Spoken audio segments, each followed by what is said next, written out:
रूस ने भीषण हमलों से यूक्रेन के कई शहरों को दहला दिया है। ड्रोन और जंगी जेटों से मिसाइलों की बौछार करने के बाद रूस ने लुहांस्क में जीत का ऐलान कर दिया है। उधर सुमी शहर को पुतिन के 50,000 सैनिकों ने घेर लिया है। पुतिन ने युद्ध में सबसे विनाशकारी हथियार कहे जाने वाले T-95 बम वर्षक को भेजने के सिग्नल दिए हैं। वहीं प्रेसिडेंट ट्रंप ने पुतिन को चेतावनी दी है कि आग से खेलना बंद कर दो।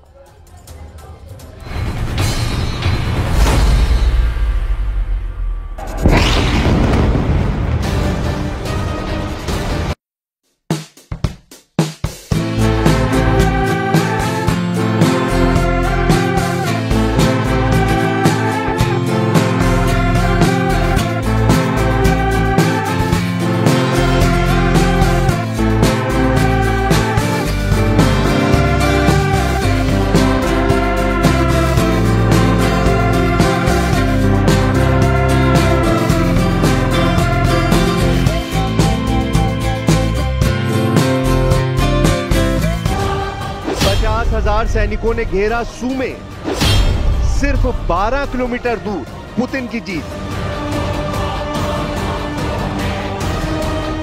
हर गुजरता दिन यूक्रेन पर भारी है।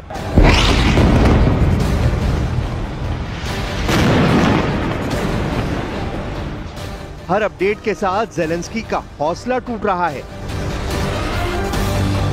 रूस के भीषण हमले से यूक्रेन की धरती खौलता बारूदी ज्वालामुखी बनती जा रही है। जिस शहर में देखिए बारूदी आतिशबाजी दिख रही है। 1 जुलाई की सुबह यूक्रेन की न्यूक्लियर सिटी ज़ैपोरिज़िया एक बार फिर ड्रोन स्ट्राइक से दहल गई है। ज़ैपोरिज़िया में 4 राउंड में हमले हुए हैं। रूस का मकसद जल्द से जल्द निर्णायक बढ़त बनाना है। ज्यादा से ज्यादा जमीन पर रूस का झंडा फहराना है। हालांकि युद्ध के सबसे भयानक मोड़ पर पहुंचने के साथ प्रेसिडेंट पुतिन ने अजीब बयान दे दिया है। पुतिन ने अमेरिका के राष्ट्रपति डोनाल्ड ट्रंप की जमकर तारीफ की है। पुतिन ने ट्रंप के साथ आर्थिक सहयोग की संभावना को लेकर जल्द मुलाकात का भी ऐलान किया है। У нас хорошие очень перспективы в сфере экономического взаимодействия. И мы знаем, что американский бизнес проявляет желание, стремление и посылает нам сигналы о том, что они хотели бы вернуться на наш рынок. Мы будем это только приветствовать. Все это нужно последовательно подготовить. А так, в целом, эта встреча вполне возможна, и мы с удовольствием будем ее готовить. पुतिन ने ये तक कह दिया कि ट्रंप वास्तव में युद्ध रुकवाने को लेकर सीरियस हैं। जब पुतिन और ट्रंप युद्ध रोकने के लिए तैयार हैं, तो कौन है जिसने रूस यूक्रेन को युद्ध की आग में झोंक रखा है? जब दोनों सुपर पावर डील करना चाहते हैं, तो कौन इनके बीच में दरार पैदा कर रहा है? किसने पुतिन को फिर से एटम बम धमाके के लिए मजबूर कर दिया है? आखिर क्यों न्यूक्लियर युद्ध का माहौल बन गया है?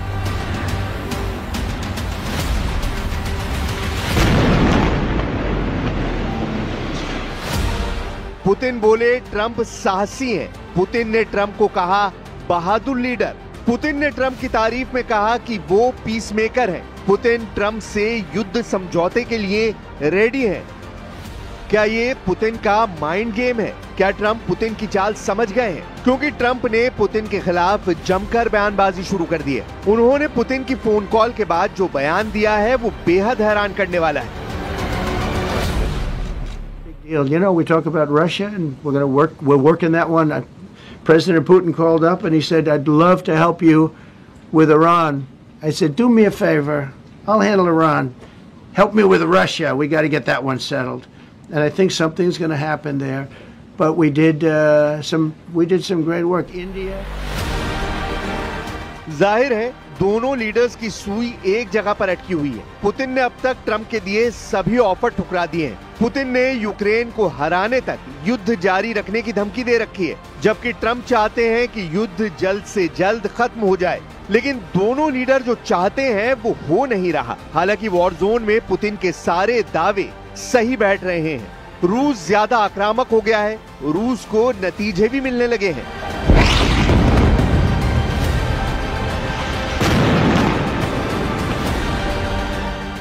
रूस ने यूक्रेन के सूमे को जीतने के लिए 50,000 से ज्यादा रूसी सेना के स्पेशल जवान मोर्चे पर भेजे हैं। पुतिन की आर्मी सूमे से सिर्फ 12 किलोमीटर दूर है, यानी अगले कुछ दिन में सूमे सबसे भीषण युद्ध का गवाह बन सकता है। 29 जून से कुर्स्क में भीषण लड़ाई शुरू हो गई है, जहां अब भी यूक्रेन का कुछ इलाके पर कब्जा है। लुहांस्क में रूसी सैनिकों ने बोरोवा, कुपियांस्क और लाइमन की तरफ बढ़ना जारी रखा है। रूस ने लुहांस्क में जीत का दावा किया है। दावा अगर सही साबित हुआ तो लुहांस्क 3 साल से चल रहे युद्ध में पूरी तरह रूस के कब्जे वाला पहला इलाका होगा। वहीं डोनेस्क में रूसी सेना चासिव यार की तरफ तेजी से बढ़ रही है। ज़ापोरिज़िया में रूस का आक्रामक सैन्य अभियान जोर पकड़ चुका है। खरसोन में यूक्रेन रूस के बीच जमीनी लड़ाई तेज हो गई है। रूस ने जंग में फाइटर जेट और ड्रोन से मिसाइलों की बेहिसाब मार शुरू कर दी है। पुतिन ने यूक्रेन रूस बॉर्डर पर बफर जोन बनाने का मिशन ऑन कर दिया है। रूस कुर्स्क से यूक्रेन को उखाड़ फेंकने पर सबसे ज्यादा जोर दे रहा है। यूक्रेन के टॉप कमांडर ने दावा किया है कि रूस की रणनीति यूक्रेन की सेना को थकाकर युद्ध जीतने की है, जिसकी काट के तौर पर अब यूक्रेन ने अपनी खुफिया एजेंसी GUR की विशेष कमांडो यूनिट्स को युद्ध में भेजा है। GUR के चीफ लेफ्टिनेंट जनरल किरोलो बुदानोव के मुताबिक युद्ध में 104वीं एयरबोर्न डिवीजन, 40वीं नौसैनिक ब्रिगेड, 83वीं एयरबोर्न ब्रिगेड और 155वीं मरीन ब्रिगेड शामिल है। इस बीच जेलेंस्की ने भी अब आर पार की लड़ाई के सिग्नल दे दिए हैं। जेलेंस्की ने बारूदी सुरंग समझौते से यूक्रेन को अलग कर लिया है। जेलेंस्की ने एंटी लैंडमाइन ओटावा कन्वेंशन से बाहर निकलने का ऐलान कर दिया है। 29 जून 2025 को इसका फैसला किया गया था। इसके बाद अब यूक्रेन एंटी पर्सनल लैंडमाइनों के उपयोग, उत्पादन, भंडारण के प्रतिबंध से खुद को अलग कर लेगा। मतलब रूस की सेना को अब कदम कदम पर बारूदी सुरंग के धमाकों से निपटना होगा। जेलेंस्की ने दावा किया है कि रूस ने कभी भी इस संधि को नहीं माना। रूसी सेना ने बारूदी सुरंग का जमकर इस्तेमाल कर यूक्रेन में भारी तबाही मचाई है, जिसकी वजह से अब यूक्रेन ने भी संधि से अलग होना तय कर लिया है। Росія ніколи не була учасницею цієї конвенції і надзвичайно цинічно використовує протипіхотні міни. Причому не тільки зараз, у війні проти України. Це фірмовий почерк російських вбивців – знищувати життя всіма методами, які в них є. І хімічну зброю, і балістику, в тому числі ракети середньої дальності. जेलेंस्की जानते हैं कि वो अकेले रूस से युद्ध नहीं जीत सकते। यूक्रेन को अपनी जमीन बचाने के लिए यूरोप और अमेरिका से बार बार मदद मांगनी पड़ रही है, जिससे यूरोपीय देश भी पुतिन के टारगेट पर हैं, खासकर जर्मनी, जिसने यूक्रेन को हथियारों की मदद में तेजी लाने का वादा किया है। पश्चिमी मीडिया रिपोर्ट्स में दावा किया जा रहा है कि पुतिन यूरोप पर हमले के लिए अपने सबसे विध्वंसक बम वर्षकों को इस्तेमाल कर सकते हैं। इसका ट्रेलर पुतिन 2 बार दिखा भी चुके हैं। यूरोप और एशिया पैसिफिक क्षेत्र में पुतिन ने परमाणु बम वर्षक की आसमानी परेड युद्ध के शुरुआती दिनों में दिखाई थी।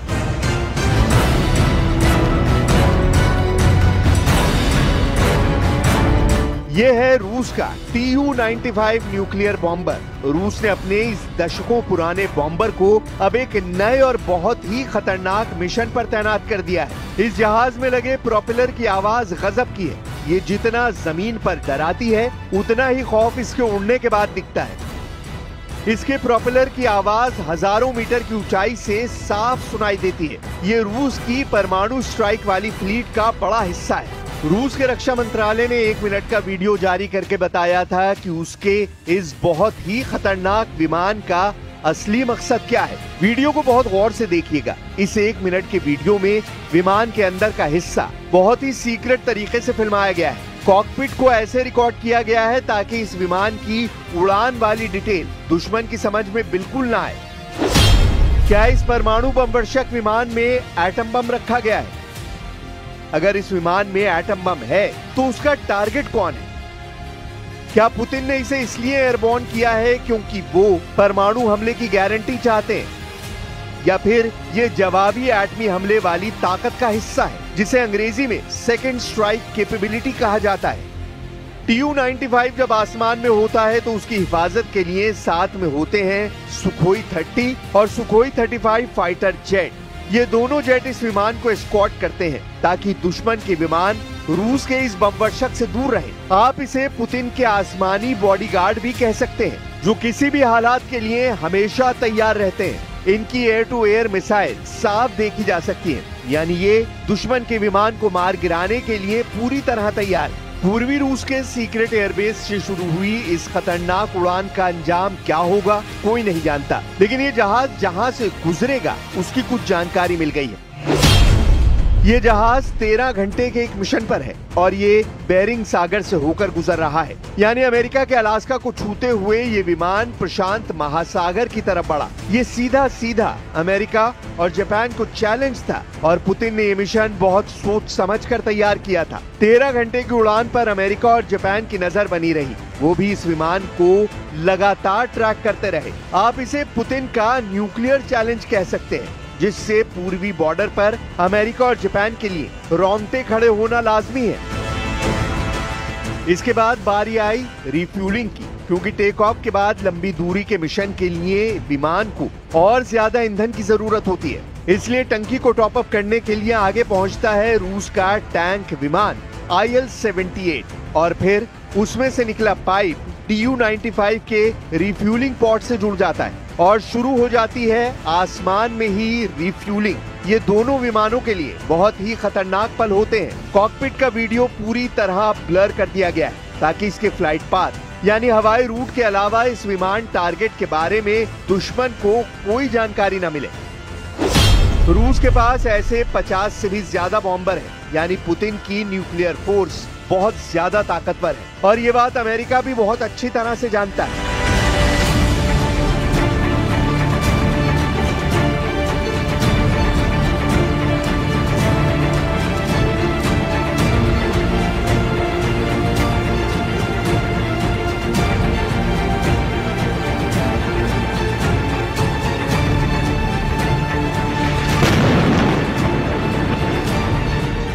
रूस अब तक यूक्रेन में बिजी था, लेकिन अब उसने अपने पर फैलाने शुरू कर दिए। यूक्रेन के बाद बाल्टिक देश, फिर यूरोप में रूस के दुश्मनों को पुतिन से टकराना पड़ सकता है। जाहिर है रूस को जितना दूर युद्ध लड़ना पड़ेगा वो उतने ही विनाशकारी हथियारों को युद्ध में उतारेगा। इसके लिए सबसे कारगर हथियार Tu-95 जैसा लड़ाका है।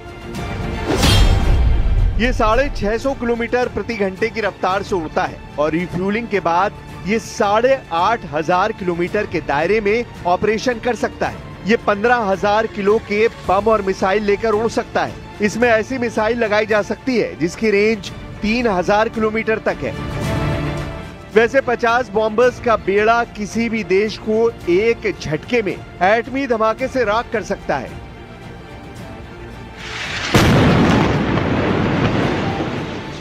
पुतिन के पास दुनिया का सबसे बड़ा एटमी गोदाम है, सबसे विनाशकारी मिसाइलें हैं। ये भी साफ है कि पुतिन को यूक्रेन युद्ध में जितनी देर तक उलझाया जाएगा उनके दुश्मनों को उतना ही हर्जाना भरना पड़ सकता है। पुतिन गिन गिन कर बदला लेंगे, जरूर लेंगे, इसकी गारंटी वो खुद ले चुके हैं।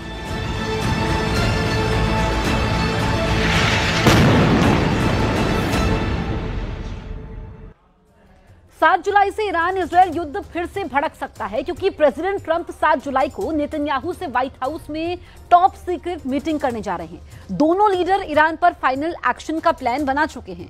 माना जा रहा है कि अब की बार सुपर पावर ईरान की त्रिशक्ति पर प्रहार करेगा, जिसमें मिसाइल पावर, न्यूक्लियर प्लांट और समंदर में ईरान को दहलाने की तैयारी पूरी कर ली गई है।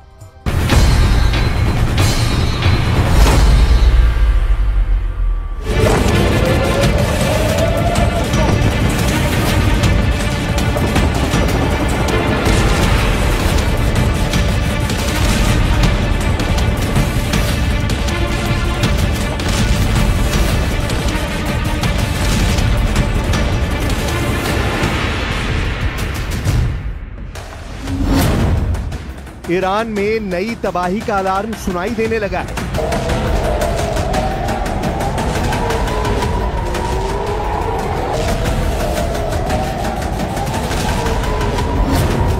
7 जुलाई को खामनेई के अंत की नई पटकथा लिखी जाएगी।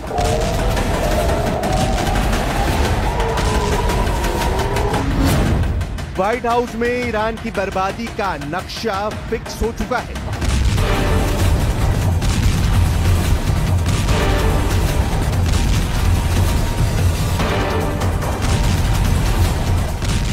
सात जुलाई, वो दिन जिसे बेंयामिन नेतन्याहू अस्तित्व की निर्णायक घड़ी कह रहे हैं।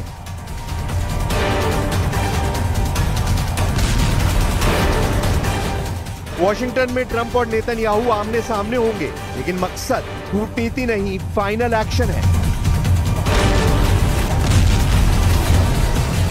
इजराइल की वॉर मशीनें एक्टिव मोड में है।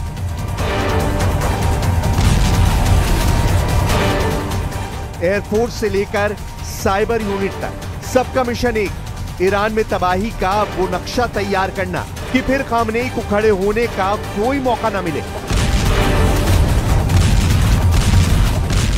और ये तैयारी इजराइल किस लिए कर रहा है, इसे इजराइल के पीएम नेतन्याहू के ताजा बयानों से समझा जा सकता है। יוצר לנו איום לא פחות חזק ואפילו יותר גדול ממה שהאיום הפן הערבי בשיאו איים עלינו. ועדיין מאיים עלינו. अमेरिका से सिर्फ हरी झंडी की देरी है। ट्रंप के गो बोलते ही ऑपरेशन शुरू होगा। सीक्रेट रिपोर्ट्स बताते हैं कि इजरायली कमांडोज को पोजीशनिंग ऑर्डर मिल चुके हैं। एयर स्ट्राइक की टाइमिंग तय है। वॉर रूम में सिर्फ एक सवाल है, क्या ट्रंप सिग्नल देंगे? और संकेत साफ है, जवाब है हाँ। עם ארצות הברית. ואני אמרתי לכם שאנחנו נעשה הכל כדי לרתום אותה, אבל זה לא תנאי. ईरान की सबसे बड़ी ताकत उसकी मिसाइल पावर है, जो अब इजराइल के टारगेटिंग के केंद्र में है। हिजबुल्ला, शिया मिलिशिया, हूती विद्रोही, ईरान के प्रॉक्सी नेटवर्क को मिसाइलों से भरने की रणनीति अब खतरे में है।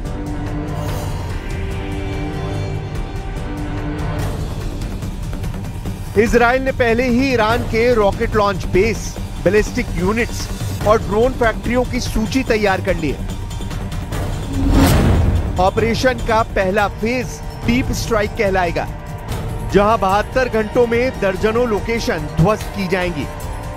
दावा किया जा रहा है कि 7 जुलाई को व्हाइट हाउस में जिस सीक्रेट प्लान को तैयार किया जाएगा, उसका हमला पहले से तेज होगा, सटीक होगा और आखिरी होगा। यानी ईरान को उसके अंजाम तक पहुंचाने वाला प्लान। और ये खतरनाक प्लान इजराइल बना रहा है, क्योंकि उसे ईरान की साजिशों का अंदाजा हो चुका है। इजराइल के पीएम बेंयामिन नेतन्याहू के मुताबिक ईरान ने इजराइल के विध्वंस के लिए 3 रास्ते बना लिए।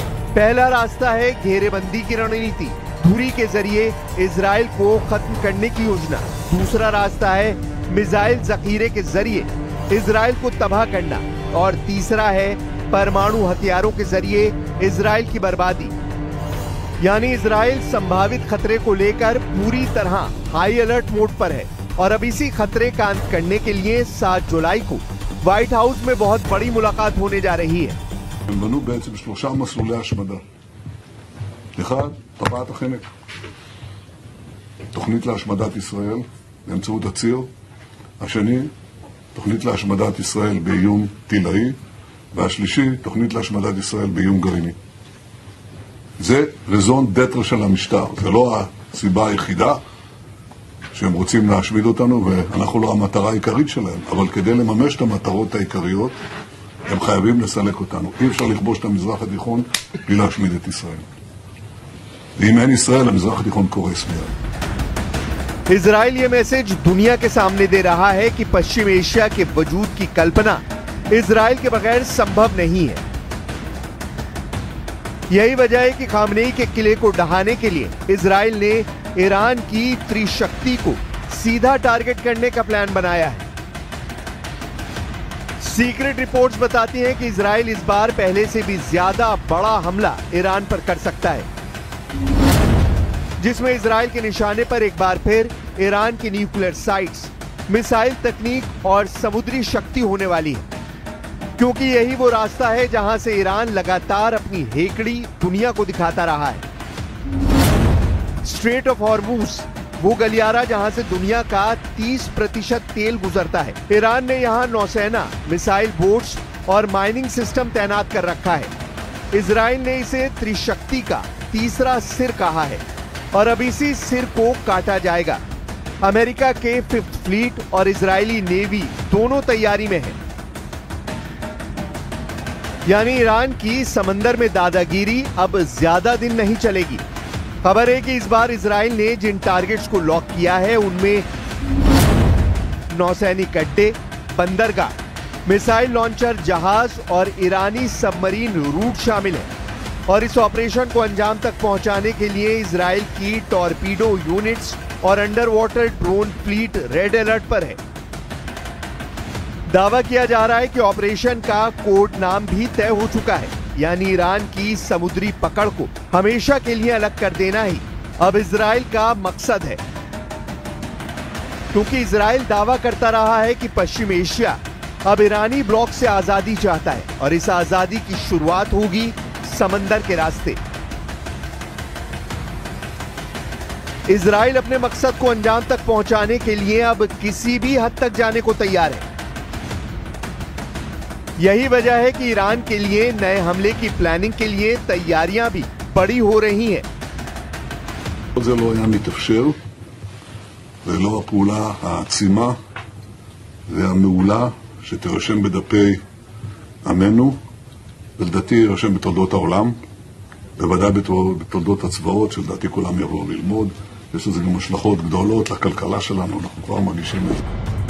बेनियामिन नेतन्याहू के अमेरिकी दौरे की अहमियत कितनी है, इसे ऐसे ही समझा जा सकता है कि उनके करीबी सलाहकार और इजराइल के रणनीतिक मामलों के मंत्री रॉन डर्मर अपनी टीम के साथ पहले ही वॉशिंगटन पहुंच चुके हैं। रॉन डर्मर नेतन्याहू के अमेरिका आने से पहले तमाम मुद्दों पर सहमति बनाने की कवायद में लगे हैं, जिसके लिए वो लगातार व्हाइट हाउस के वरिष्ठ अधिकारियों से मुलाकात कर रहे हैं।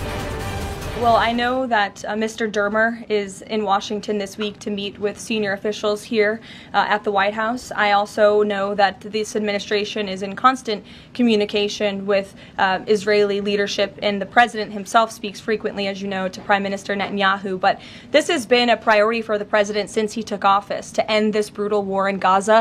It is because of this president that humanitarian aid is being brought into the region. It's heartbreaking to see the images that have come out from both Israel and Gaza throughout this war, and the president wants to see it end. He wants to save lives, and however, the main priority for the president also remains to bring all of the hostages home out of Gaza. As you know, his tireless effort has brought home many of the hostages, including all of the American hostages who were held there. So he wants to see both things happen, and we're continuing to work very hard to do those things. 7 जुलाई को Trump और Netanyahu के बीच होने वाली मुलाकात पर दुनिया की नजरें इसलिए भी टिकी हैं क्योंकि ईरान की न्यूक्लियर साइट पर प्रहार के बाद 4000 किलोग्राम यूरेनियम का कोई अता पता नहीं है। दावा किया जा रहा है कि ईरान ने हमले से पहले ही न्यूक्लियर साइट्स पर मौजूद संवेदनशील सामग्री को अंडरग्राउंड कर दिया था। इसीलिए आशंका जताई जा रही है कि ईरान अब और ज्यादा गुपचुप तरीके से अपने न्यूक्लियर अभियान को आगे बढ़ा सकता है।